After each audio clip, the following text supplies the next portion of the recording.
Hello everyone, welcome back to my YouTube channel. ನಾನಿವತ್ತು ಒಂದು ಒಳ್ಳೆ ಚಪಾತಿ ಪೂರಿ ಎಲ್ಲದಕ್ಕೂ ಸೈಡ್ ಡಿಶ್ ಆಗಿರೋ ಅಂಥ ಒಂದು ಒಳ್ಳೆ ಎಗ್ ರೆಸಿಪಿನ ತಂದಿದ್ದೀನಿ. ಅದೇ ಎಗ್ ಲಬಬ್ದಾರ್. ಇದು ಆಂಧ್ರ ಸೈಡ್ ಮಾಡೋ ಅಂಥದ್ದು. ತುಂಬ ಚೆನ್ನಾಗಿರುತ್ತೆ ಟೇಸ್ಟು. ಇದನ್ನು ಒಂದು ಸಲ ಮಾಡ್ಕೊಂಡು ತಿಂದರೆ ಪಕ್ಕ ನೀವು ಬೇರೆ ರೀತಿ ಎಗ್ ಕರಿಗಳು, ಎಗ್ ರೆಸಿಪೀಸ್ ಎಲ್ಲ ಮರ್ತೇ ಹೋಗುತ್ತೆ, ಅಷ್ಟು ಚೆನ್ನಾಗಿರುತ್ತೆ ಟೇಸ್ಟು. ಹಾಗಾದರೆ ಯಾವ ರೀತಿ ಮಾಡೋದು ಅಂತ ನೋಡೋಣ. ನಾನು ಒಂದು ಮಿಕ್ಸರ್ ಜಾರ್ನ ತೊಗೊಂಡು 4 ಟೊಮ್ಯಾಟೋನ ತೊಗೊಂಡಿದ್ದೀನಿ. ಇದಿಷ್ಟನ್ನು ದಪ್ಪದಾಗಿ ಕಟ್ ಮಾಡಿಕೊಂಡು ಮಿಕ್ಸರ್ ಜಾರ್ಗೆ ಹಾಕ್ಕೊಂಡು 10 ನಿಮಿಷ ನೀರಲ್ಲಿ 20 ಗೋಡಂಬಿನ ನೆನೆಸಿಟ್ಕೊಂಡಿದ್ದೆ. ಅದನ್ನು ಸೇರಿಸಿ ಹಾಕಿಬಿಟ್ಟು ನುಣ್ಣಗೆ ರುಬ್ಕೋಬೇಕು.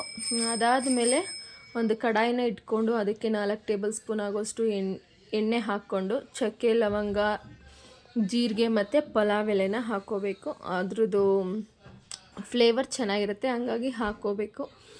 ಅದನ್ನು ಹಾಕ್ಕೊಂಡ ನಂತರ ಸಣ್ಣದಾಗಿ ಕಟ್ ಮಾಡಿರೋಂಥ ದಪ್ಪ ಸೈಜ್ 2 ಈರುಳ್ಳಿನ ನಾನಿಲ್ಲಿ ಹಾಕ್ಕೊಂಡಿದ್ದೀನಿ. ಈರುಳ್ಳಿನ ಯಾವುದೇ ಕಾರಣಕ್ಕೂ ದೊಡ್ಡದಾಗಿ ಕಟ್ ಮಾಡ್ಕೋಬಾರ್ದು, ಸಣ್ಣದಾಗೆ ಕಟ್ ಮಾಡ್ಕೊಂಡಿರಬೇಕು, ಆವಾಗಲೇ ಪರ್ಫೆಕ್ಟ್ ಇದು. ಈರುಳ್ಳಿ ಸ್ವಲ್ಪ ಫ್ರೈ ಆದಮೇಲೆ 1 ಟೇಬಲ್ ಸ್ಪೂನ್ ಆಗೋಷ್ಟು ಜಿಂಜರ್ ಗಾರ್ಲಿಕ್ ಪೇಸ್ಟನ್ನ ಹಾಕ್ಕೊತಾ ಇದ್ದೀನಿ.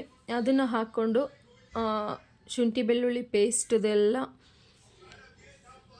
ಹಸಿ ವಾಸನೆ ಹೋಗೋ ಥರ ಹುರ್ಕೋಬೇಕು ಚೆನ್ನಾಗಿ. ಹಸಿ ವಾಸನೆ ಎಲ್ಲ ಹೋಗಿ ಈರುಳ್ಳಿ ಕಲರ್ ಚೇಂಜ್ ಆಗಬೇಕು. ಅಲ್ಲಿ ತನಕನೂ ನಾವು ಇದೇ ರೀತಿ ಫ್ರೈ ಮಾಡ್ಕೊತಾನೇ ಇರಬೇಕು.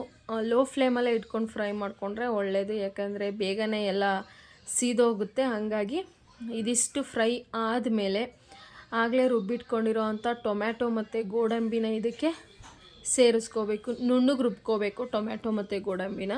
ದಪ್ಪದಕ್ಕೆ ಏನೂ ರುಬ್ಕೊಳ್ಳೋ ನೆಸೆಸಿಟಿ ಇಲ್ಲ. ಇದನ್ನು ಚೆನ್ನಾಗಿ ಈರುಳ್ಳಿ ಜೊತೆ ಮಿಕ್ಸ್ ಆಗೋ ಥರ ಚೆನ್ನಾಗಿ ಮಿಕ್ಸ್ ಮಾಡ್ಕೋಬೇಕು. 1-2 ನಿಮಿಷ ಕೈ ಆಡಿಸ್ಕೊಂಡು ಮಿಕ್ಸ್ ಮಾಡ್ಕೋಬೇಕು. ಟೊಮ್ಯಾಟೊದು ಹಸಿ ಸ್ಮೆಲ್ಲೆಲ್ಲ ಹೋಗಬೇಕಲ್ವ, ಹಾಗಾಗಿ ಇದನ್ನು ಚೆನ್ನಾಗಿ ಮಿಕ್ಸ್ ಮಾಡ್ಕೋಬೇಕು. ಇದಿಷ್ಟು ಮಿಕ್ಸ್ ಆದಮೇಲೆ ನಾವು ಲಿಡ್ಡನ್ನು ಕ್ಲೋಸ್ ಮಾಡಿಕೊಂಡು 2 ನಿಮಿಷ ಕುಕ್ ಮಾಡ್ಕೋಬೇಕು. ಯಾವ ರೀತಿ ಅಂದರೆ ಟೊಮ್ಯಾಟೊದು ಸ್ಮೆಲ್ಲೆಲ್ಲ ಹೋಗಿ ಮತ್ತು ಸೈಡಲ್ಲೆಲ್ಲ ಎಣ್ಣೆ ಬಿಟ್ಕೋಬೇಕು. ಅಲ್ಲಿ ತನಕ ನಾವಿದನ್ನು ಲೋ ಫ್ಲೇಮಲ್ಲೇ ಇಟ್ಕೊಂಡು ಲಿಡ್ಡನ್ನು ಕ್ಲೋಸ್ ಮಾಡಿ ಬೇಯಿಸ್ಕೋಬೇಕಾಗತ್ತೆ. ಈಗ ಲಿಡ್ಡನ್ನು ಓಪನ್ ಮಾಡಾದಮೇಲೆ ಕಾಣಿಸ್ತಾ ಇದೆ ನೋಡಿ, ಈ ರೀತಿ ಎಣ್ಣೆ ಬಿಟ್ಕೊಂಡಿರಬೇಕು. ಈ ರೀತಿ ಎಣ್ಣೆ ಬಿಟ್ಕೊಂಡಿದ್ರೆ ಇದು ಹಸಿ ಸ್ಮೆಲ್ಲೆಲ್ಲ ಹೋಗಿ ಟೊಮ್ಯಾಟೊ ಚೆನ್ನಾಗಿ ಕುಕ್ಕಾಗಿರುತ್ತೆ ಅಂತ ಅರ್ಥ. ಇದಿಷ್ಟು ಆದಮೇಲೆ ಇದಕ್ಕೆ ಮಸಾಲೆ ಪೌಡ್ರುಗಳನ್ನ ಆ್ಯಡ್ ಮಾಡ್ಕೋಬೇಕು. ನಾನು 2 ಟೇಬಲ್ ಸ್ಪೂನ್ ಆಗೋಷ್ಟು ಧನಿಯಾ ಪುಡಿ, ಆಮೇಲೆ 1 ಟೇಬಲ್ ಸ್ಪೂನ್ ಜೀರಿಗೆ ಪುಡಿ, 1 ಟೇಬಲ್ ಸ್ಪೂನ್ ಅಚ್ಚ ಪುಡಿ, 1/4 ಟೇಬಲ್ ಸ್ಪೂನ್ ಆಗೋಷ್ಟು ಅರಿಶಿಣದ ಪುಡಿ, ಇದಿಷ್ಟನ್ನು ಹಾಕ್ಕೊಂಡು ಅದಾದಮೇಲೆ ಮಿಕ್ಸ್ ಎಲ್ಲ ಆದಮೇಲೆ ರುಚಿಗೆ ತಕ್ಕಷ್ಟು ಉಪ್ಪನ್ನು ನಾನಿಲ್ಲಿ ಸೇರಿಸ್ಕೊತಾ ಇದ್ದೀನಿ. ಉಪ್ಪನ್ನು ಸೇರಿಸ್ಕೊಂಡಾದ್ಮೇಲೆ ಚೆನ್ನಾಗಿ ಮಿಕ್ಸ್ ಮಾಡಬೇಕು. ಈ ಮಸಾಲೆ ಪೌಡರ್ಗಳದ್ದೆಲ್ಲ ಹಸಿ ಸ್ಮೆಲ್ ಹೋಗಬೇಕು ಸ್ವಲ್ಪ, ಹಾಗಾಗಿ ಚೆನ್ನಾಗಿ ಮಿಕ್ಸ್ ಮಾಡ್ಕೋಬೇಕು. ಇದು ಅಷ್ಟೇ ಸೇಮು. ಮಿಕ್ಸ್ ಮಾಡಿದ್ಮೇಲೆ ಸೈಡಲ್ಲೆಲ್ಲ ಎಣ್ಣೆ ಚೆನ್ನಾಗಿ ಬಿಟ್ಕೋಬೇಕು. ಆವಾಗ ಮಸಾಲೆ ಪೌಡ್ರುಗಳೆಲ್ಲ ಚೆನ್ನಾಗಿ ಕುಕ್ಕಾಗಿರುತ್ತೆ ಅಂತ ಅರ್ಥ. ಎಣ್ಣೆ ಬಿಟ್ಕೊಳ್ಳೋ ತನಕನೂ ನಾವು ಇದನ್ನು ಬೇಯಿಸ್ಕೋಬೇಕಾಗತ್ತೆ. ಅದಕ್ಕೋಸ್ಕರ ಟೊಮ್ಯಾಟೊ ಜೊತೆ ಈ ಮಸಾಲೆ ಪೌಡ್ರುಗಳನ್ನೆಲ್ಲ ಚೆನ್ನಾಗಿ ಮಿಕ್ಸ್ ಮಾಡ್ಕೋಬೇಕು. ಮಿಕ್ಸ್ ಆದಮೇಲೆ ನಾನಿಲ್ಲಿ ಗ್ರೇವಿ ಕನ್ಸಿಸ್ಟೆನ್ಸಿ ಮಾಡ್ಕೊಳ್ಳೋದ್ರಿಂದ 1 ಕಪ್ ಆಗೋಷ್ಟು ನೀರನ್ನು ಸೇರಿಸ್ಕೊತಾ ಇದ್ದೀನಿ. ಅಂದರೆ ನಾವು ಆವಾಗಲೇ ಟೊಮ್ಯಾಟೊ ಮತ್ತು ಗೋಡಂಬಿ ಎಲ್ಲ ರುಬ್ಬಿ ಇಟ್ಕೊಂಡಿದ್ವಲ್ವ ಜಾರು, ಅದಕ್ಕೆ ನೀರು ಹಾಕಿಬಿಟ್ಟು 1 ಕಪ್ ಆಗೋಷ್ಟು ನೀರು ಹಾಕ್ಕೊಂಡು ಇದಕ್ಕೆ ಹಾಕ್ಕೊಂಡ್ರೆ ಗ್ರೇವಿ ಕನ್ಸಿಸ್ಟೆನ್ಸಿಗೆ ಬರುತ್ತೆ. ಇಷ್ಟಿದ್ರೆ ಸಾಕು, ಗ್ರೇವಿ ಕನ್ಸಿಸ್ಟೆನ್ಸಿ ಚೆನ್ನಾಗಿರುತ್ತೆ ಚಪಾತಿ, ರೊಟ್ಟಿ, ದೋಸೆಗೆಲ್ಲ.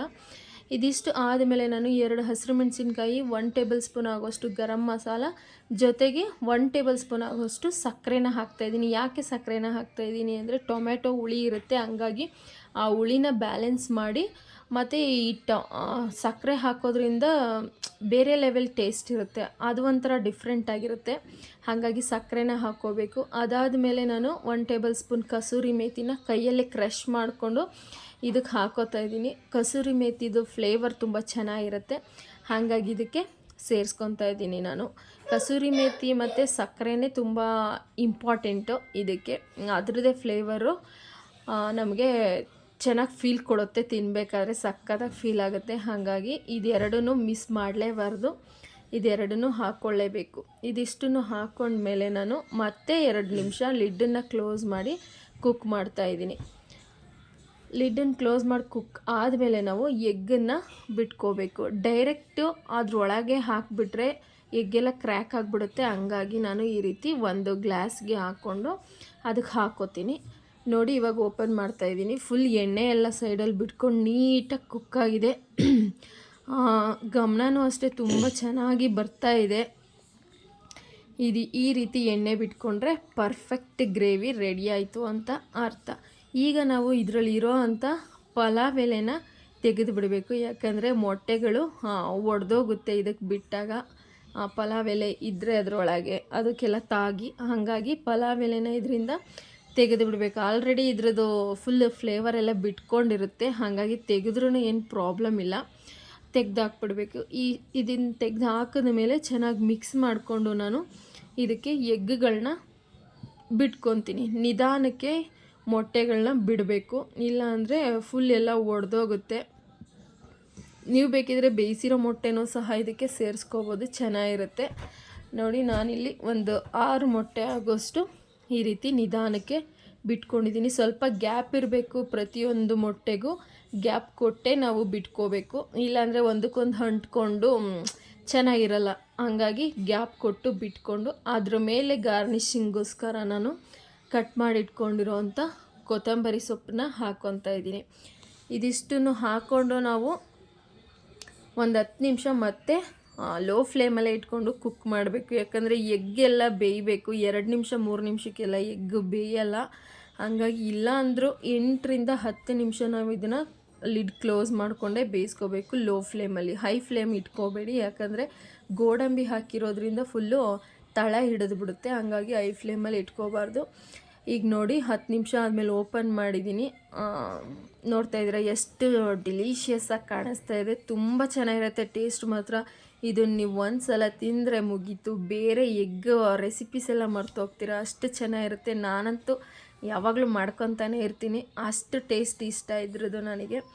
ನೀವು ಒಂದು ಸಲ ಮನೇಲಿ ಟ್ರೈ ಮಾಡಿ, ಹೇಗಿತ್ತು ಟೇಸ್ಟು ಅಂತ ಕಮೆಂಟ್ ಮಾಡಿ. Thank you for watching. ನೀವಿನ್ನೂ ನನ್ನ ಚಾನಲ್ನ ಸಬ್ಸ್ಕ್ರೈಬ್ ಮಾಡ್ಕೊಂಡಿಲ್ಲ ಅಂದರೆ ಪ್ಲೀಸ್ ಸಬ್ಸ್ಕ್ರೈಬ್ ಮಾಡ್ಕೊಳ್ಳಿ, ಶೇರ್ ಮಾಡಿ, ಲೈಕ್ ಮಾಡಿ, ಕಮೆಂಟ್ಸ್ ಮಾಡಿ. Thank you. ಬಾಯ್.